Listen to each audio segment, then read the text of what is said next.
G'day. We're going to learn how to use the ultrasonic sensor today. We'll start off with something very simple. We'll make a program called hello. So we just drag up a sound block from the actions palette and click that in. And so if you run that, the robot says hello. So we'll make a new program and we'll call this program bark. And so the goal of this is we're working towards making a guard dog robot. So we'll drag up a sound block and we'll click on the white square that says hello and the Lego sound files, animals, and we'll choose dog bark, which is suitable for a guard dog. Now the next program we're going to make is we're going to make barking. So barking once is interesting, but in order to make a lot of the programs we want, we have to make them repeat, and we're going to be using a structure called a loop, and a lot of you have seen that already. So we go to the control tab, which is orange. We drag up a loop, and then we go back to the green actions tab, and we drag up a sound block, click that inside of our loop, and then we change that to dog bark. And then after that, we click on the unlimited symbol, which is infinity, and we change it to count. And after we've clicked on count, we're going to change it to 4 repeats. So now that we've done that, if we click on the play button, it should bark 4 times. Next up is the guard dog. So for the guard dog, we'll get a loop and drag that out. Let's see what we're going to do here. We drag a loop out, click that into place, and after we've put our loop in place, what we need to do is change that so it barks 4 times by changing infinity to count. And then we'll go to action, and we'll get our sound block, put that inside, and set our sound block to be dog bark. And after we set it to dog bark, what we're going to do is we're going to get a wait block. A wait block can count for so many seconds, or you can click on the little time symbol and change it so that it waits for the ultrasonic sensor.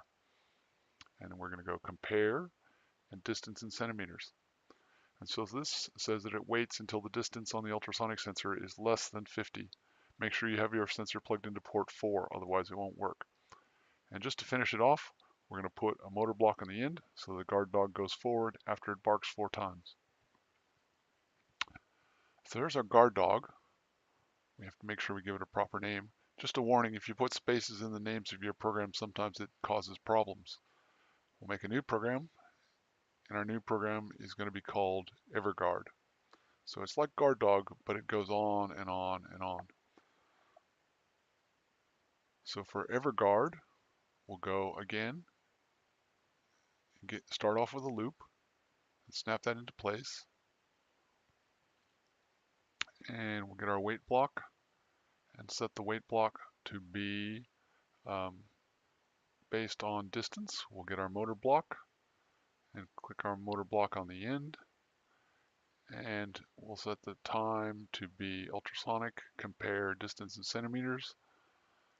And then we'll get a sound block, click that inside the loop, change it to 4 barks by changing it to count. And we need to change the sound to be dog bark. Now to make this an EverGuard, we have to put the whole structure inside a loop. So we get another loop and we drag that up and click that after the play button. And then inside the loop, we're going to put the wait block, we put the loop block, and the move steering block.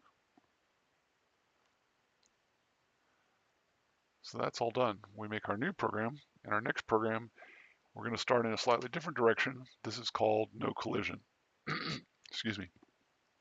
No collision. So this is similar to what we did on Hello to the Alien, for those of you who got to the higher levels. So we're using an ultrasonic sensor to detect the wall and stop when it detects the wall.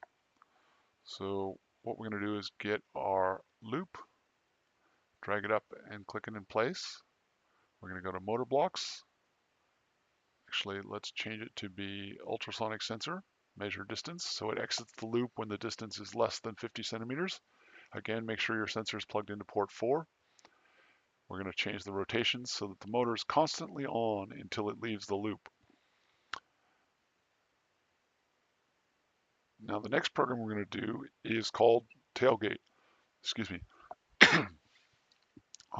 So we rename the program tailgate. What a tailgate does is that it's like no collision, but it's inside a loop so that it stops when the distance gets below a certain point, but then restarts once the traffic ahead starts moving off. So to do this, we have to get a structure called a switch, which makes decisions. We put that inside the loop, click on the little triangle to move the whole thing down. And now we go and get well, let's change our decision. So instead of based on a touch sensor, let's measure the distance. And so that says if the distance is less than 50 centimeters, it goes to the cross. And if it's actually, if it's greater than 50 centimeters, it goes to the cross. If it's less than 50 centimeters, it goes to the tick up the top. So what we've done is we put a motor and turned it off in the tick and put a motor on in the cross. So that's our stop, our tailgate robot. Now next up, we're going to make a slightly more complicated version, which I call the autopilot. Again, remember not to put spaces in the names because that can be problematic sometimes. What we need is a loop again. We drag our loop and drop it next to the play button. Then we're going to get a switch to make a decision. And we'll move our whole structure down by clicking on the triangle. We'll change the ultrasonic, the switch to be deciding on the ultrasonic sensor. So it's less than 50. Oops, we're going to change it to less than 100. Then it goes to the tick. If it's greater than 100, it goes to the cross on the bottom. We get a motor block. We put that in the bottom. And we're going to change that to on. And we're going to change the speed to full speed or 100. So that means that if it's greater than 100 centimeters away from the sensor, we're going to go full speed. And then what we're going to do is we're going to go to the yellow tab, which is our sensors, and you haven't used this before. And we're going to get the ultrasonic sensor and drag that up and drop it in the top part of the switch. Make sure your sensor is plugged into port 4. We're going to move steering, put that up next to the ultrasonic sensor, and we're going to change the rotations to on, continuously on. But now the speed, we want the speed to change. We're going to put a wire from the ultrasonic sensor to the speed control of the motor. And so that says the slower, the smaller the distance, the slower the robot's going to go. That is your um, work skills tasks for the ultrasonic sensor for the Lego robot. Next up, what we're going to do is fast and close.